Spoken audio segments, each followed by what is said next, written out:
ஆண்டவரும் இரட்சகருமாகிய இயேசுவின் இனிய நாமத்தில் ஒவ்வொருவருக்கும் அன்பின் வாழ்த்துதல்கள்.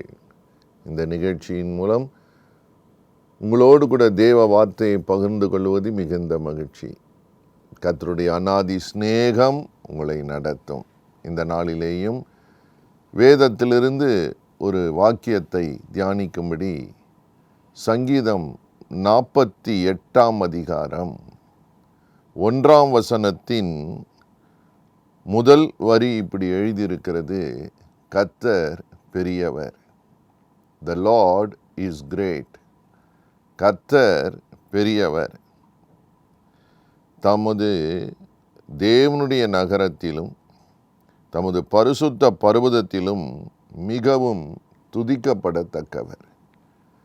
He is to be exalted greatly. ஏன்? கர்த்தராகிய இயேசு பெரியவர் என்று சங்கீதக்காரன் உணர்ந்து சொல்லுகிறதை பார்க்கிறோம். பிரியமானவர்களே, ஏசாயாவின் புத்தகம் 66 அதிகாரம் 1 வாக்கியம் சொல்லுகிறது: வானம் அவருடைய சிங்காசனம், பூமி அவருடைய பாதப்படி. உருவத்தின்படி அவர் எவ்வளவு பெரியவர் என்று தேவதாசர்கள் எழுதி வைத்திருக்கிறார்கள். வானம் அவருடைய சிங்காசனம், அங்கே உட்கார்ந்து அவருடைய பாதம் வைக்கப்படுகிற இடம் பூமியாம். அப்படியானால் எழுத்தின்படி அவருடைய உயரம், மேன்மை எவ்வளவு பெரியது! It's just unimaginable. So great is the lord. அவ்வளவு பெரியவர். வானங்களையும் வானாதி வானங்களும் அவரை கொள்ளாதென்று வேதத்தில் எழுதியிருக்கிறதை பார்க்கிறோம். 135 சங்கீதத்துக்கு நீங்கள் வேதத்தை திருப்பினால் 5 முதல் 7 வசனங்களை வாசிக்கிற போது வேதம் இப்படி சொல்லுகிறது: கர்த்தர் பெரியவர் என்றும் நம்முடைய ஆண்டவர் எல்லா தேவர்களுக்கும் மேலானவர் என்றும் நான் அறிவேன். கர்த்தருக்கு ஸ்தோத்திரம். இங்கே சங்கீதக்காரன் திரும்ப சொல்லுகிறார், கர்த்தர் பெரியவர் என்று நான் அறிவேன். கனவோ அல்லது கற்பனையோ அல்ல, யாரோ சொல்ல கேட்டது மட்டும் அல்ல. அவர் சொல்லுகிறார், நான் அறிவேன். I know him that he is so great. அவர் பெரியவர் என்பதை, கர்த்தர் ரொம்ப பெரியவர் என்பதை நானே அறிந்து கொண்டேன். நான் அறிகிற ஒரு சந்தர்ப்பத்தை தேவன் எனக்கு கொடுத்தார் என்று. எவ்வளவு பாக்கியமான ஒரு அனுபவம் பாருங்கள்.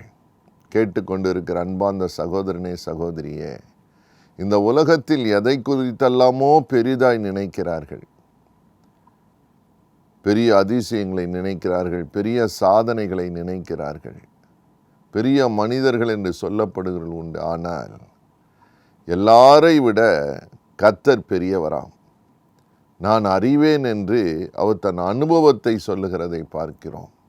எனக்கு அன்பார்ந்த சகோதரனே, சகோதரியே, சில பேர் சொல்லுகிறார், ஐயா, என்னுடைய பிரச்சனை பெரியது, என் தேவை பெரியது, என்னுடைய கஷ்டம் ரொம்ப பெரியது, என் கண்ணீர் ரொம்ப பெரியது, எனக்கு இருக்கிற போராட்டங்கள் பெரியது என்று சொல்லுகிற அநேகர் உண்டு.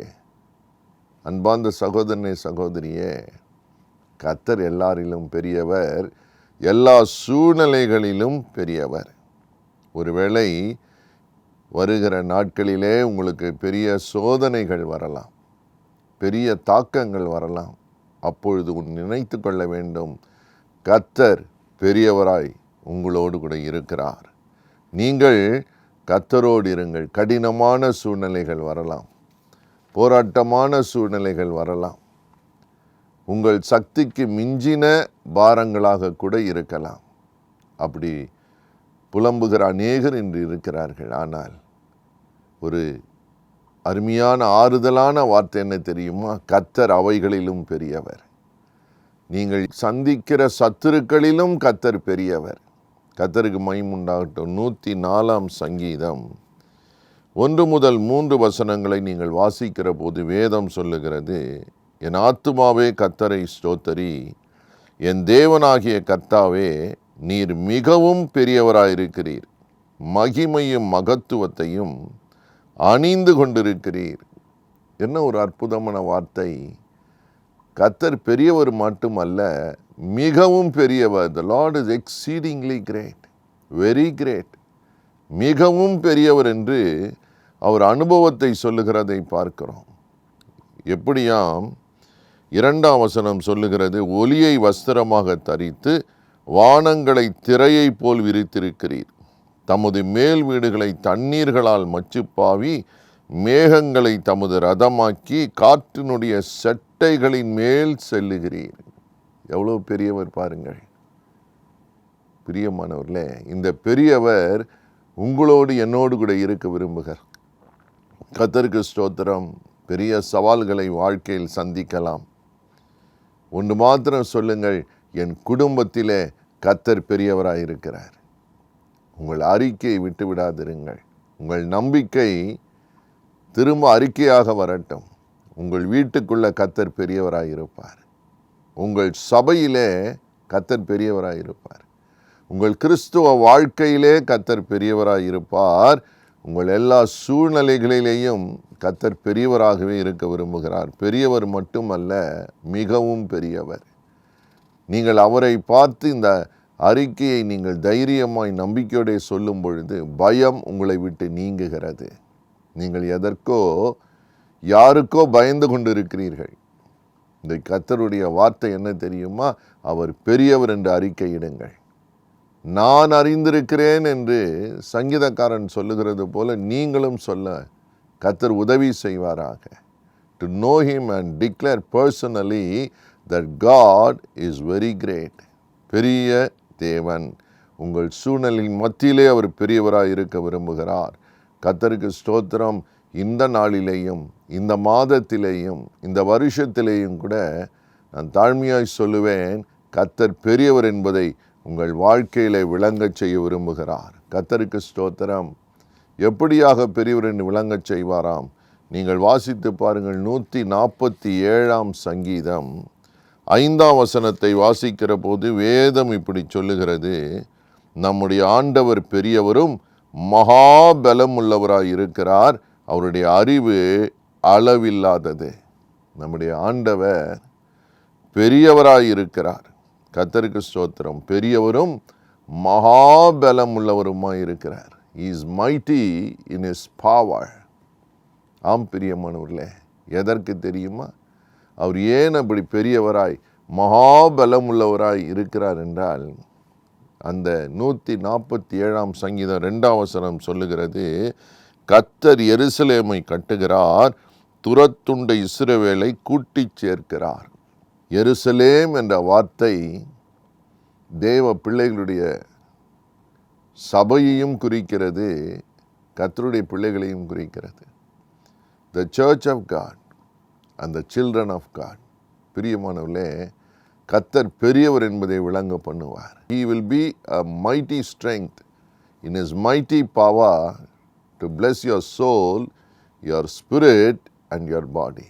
உங்கள் சரீரத்தையும் ஆசீர்வதிப்பார். உங்கள் ஆவியிலேயும் கர்த்தர் பெரியவர் என்பதை விளங்க பண்ணுவார். உங்கள் ஆத்துமாவிலேயும் கர்த்தர் பெரியவர் என்பதை விளங்க பண்ணுவார். கர்த்தருக்கு ஸ்தோத்திரம். 2ஆம் வசனத்திலே 147ஆம் சங்கீதத்திலே 2 வார்த்தை பயன்படுத்தப்படுகிறது. கட்டுகிறார், கூட்டி சேர்க்கிறார். கர்த்தருக்கு ஸ்தோத்திரம். You will be built up. உங்கள் வாழ்க்கை கட்டப்படும். உங்கள் சபை கட்டப்படும். உங்களுடைய குடும்பத்தை கர்த்தர் கட்டுவார். கர்த்தருக்கு மகிமை உண்டாகட்டும். Maybe you are shake hand around. நீங்கள் அசைக்கப்பட்டு போயிருக்கலாம். தேவனுடைய வார்த்தை வருகிறது, உங்கள் பிள்ளைகளுடைய வாழ்க்கை கர்த்தர் கட்டுவார். ஏன்? அவர் பெரியவர் என்று சொல்லுங்கள். பெரியவர் என்று அறிந்து கொள்ளும்படி கர்த்தர் கட்டுவார், கூட்டி சேர்ப்பார். அது மட்டுமல்ல, 3வது வசனம் சொல்லுகிறது, இருதயம் நொறுங்குண்டவர்களை குணமாக்குகிறார், அவருடைய காயங்களை கட்டுகிறார். கர்த்தருக்கு ஸ்தோத்திரம். உங்கள் சரீரத்துக்கு தேவன் தருகிற ஒரு ஆசீர்வாதம். உங்கள் ஆத்துமாவுக்கு மட்டுமல்ல, பாவங்களை மன்னித்து தம்முடைய இரத்தத்தினால் கழுவி தம்முடைய பிள்ளையாக சேர்த்து கொண்டு உங்கள் ஆவிக்குரிய வாழ்க்கையை கட்டுகிறவர் மட்டுமல்ல, இந்த உலகத்துக்குரிய வாழ்க்கையில் உங்கள் சகலத்தையும் தேவன் கூட்டி சேர்த்து கட்டுகிறவர் மட்டுமல்ல, இருதயம் நொறுங்குண்டவர்கள் குணமாக்குகிறார், காயங்களை கட்டுகிறாராம். இன்னைக்கு எத்தனை பேர் காயத்தோடு இருக்கிறீர்கள்? ஆம், சுகமே இல்லை என்று சொல்லுகிறீர்களா? தேவனுடைய சுகம் வருகிறது. தேவன் பெரியவர் என்பதை விளங்க பண்ணும்படி அற்புதமாய் தொட்டு சுகமாக்குவார். கடந்த சில நாட்களிலே மிக சுகவீனமாய் இருந்தேன். தொடர்ந்து விக்கல் இருந்து கொண்டே இருந்தது, பல நாட்களாக இருந்தது. தேவனை நம்பி அவரை நோக்கி பார்த்தபோது பெரியவர் பலப்படுத்தினார், என்னை குணமாக்கினார், என்னை திடப்படுத்தினார். காயங்களை கட்டுகிற தேவன். அது வெளிக்காயமாக இருக்கலாம், உள்காயமாக இருக்கலாம். சில பேருடைய காயங்கள் வெளியே தெரிவதில்லை, அது உள்காயமாக இருக்கிறது. God touch and heal you. பயப்படாதிருங்கள், கர்த்தர் பெரியவர் என்பதை விளங்க பண்ணும்படி உங்களுக்கு சுகத்தையும் தருவார். அது மட்டுமல்ல, 6வது வசனம் சொல்லுகிறது, கர்த்தர் சாந்த குணமுள்ளவர்களை உயர்த்துகிறார், துன்மார்க்கரை தரை மட்டும் தாழ்த்துகிறார். பயப்படாதிருங்கள், நீங்கள் சாந்தமாக இருக்கலாம். உங்களை சுற்றிலும் இருக்கிறவர்கள் உங்கள் மேல் பல பாரங்களை வைக்கலாம், உங்களை உபத்திரவப்படுத்தலாம். ஆனால் தேவன் யார் தெரியுமா? உங்கள் ஆவியிலேயும் பெரியவர் என்பதை விளங்க பண்ணுவார். எப்படி? சாந்த குணம் உள்ளவர்களை உயர்த்துகிறார். சில பேர் கூச்சல் போட்டுக்கொண்டே இருப்பார்கள், பதறிக்கொண்டே இருப்பார்கள். அப்படி அல்ல, சாந்தமாக இருக்கிறீர்களா? Are you meek in spirit? சாந்த குணமோடு இருக்கிறீர்களா? கர்த்தர் பெரியவர் என்பது எப்படி விளங்க பண்ணுவார்? உங்களை உயர்த்துவேன் என்று சொல்லுகிறார். ஹல்லேலூயா. திடனாயிருங்கள், சோர்ந்து போகாதிருங்கள். உங்கள் சாந்தத்தை தேவன் கவனித்திருக்கிறார். கர்த்தருக்கு மகிமை உண்டாட்டும். சிலர் இங்கே அங்கே ஓடிக்கொண்டே இருப்பார்கள், சிலர் பதறிக்கொண்டே இருப்பார்கள். People will be struggling in their life. அப்படி ஸ்ட்ரகிள் பண்ணுறீங்களா? ஐயா, ஒவ்வொரு நாளையும் கடந்து போவதற்கு அவ்வளவு கஷ்டமாக இருக்கிறது. இன்னைக்கு கர்த்தர் உங்களோடு கூட பேசுகிறார். அவர் பெரியவர் என்பதை விளங்க பண்ணுவார். அதனால் தான் விண்ணை விட்டு மண்ணுக்கு இறங்கி வந்து மனுஷகுமாரனாய் வந்து உங்களுக்காக எனக்காக பாவங்களை சுமந்து சிலுவிலே மரித்து இரத்தத்தை சிந்தி திரும்ப உயிரோடு எழுந்து இன்றைக்கு உயிரோடு பெரியவராயிருக்கிற அந்த தேவன் உங்களை பார்த்து சொல்லுகிறார், கவலைப்படாதிருங்கள், கர்த்தரிடத்திலே உங்களை தாழ்த்தி ஒப்புக்கொடுங்கள். சாந்த குணத்தோடு இருக்கிறீர்களா? தேவன் உங்களை உயர்த்துவது நிச்சயம். ஹல்லேலூயா, ஹல்லேலூயா. நீங்கள் பதில் செய்ய வேண்டாம், கர்த்தர் பதில் செய்வார். விரோதமாய் அநியாயமாய் பேசுகிறவர்களை கர்த்தர் பேசுவார். ஜெபிக்கலாமா? கர்த்தருடைய கரம் இப்பொழுது உங்கள் மேல் அமரும். உங்களை நேசிக்கிற நல்ல தகப்பனே, உம்முடைய வார்த்தையை கேட்கிற உம்முடைய பிள்ளைகளுக்கு நீர் பெரியவர் என்பதை அறிய பண்ணுவீர். Let them know personally.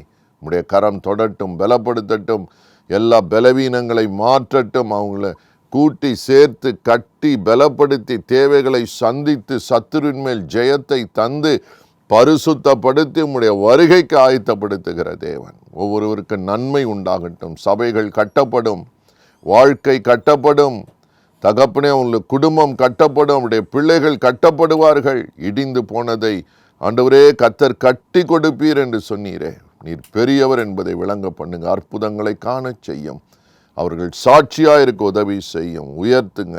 இயேசுவின் நாமத்தில் நல்ல பிதாவே, ஆமேன், ஆமேன். God bless you.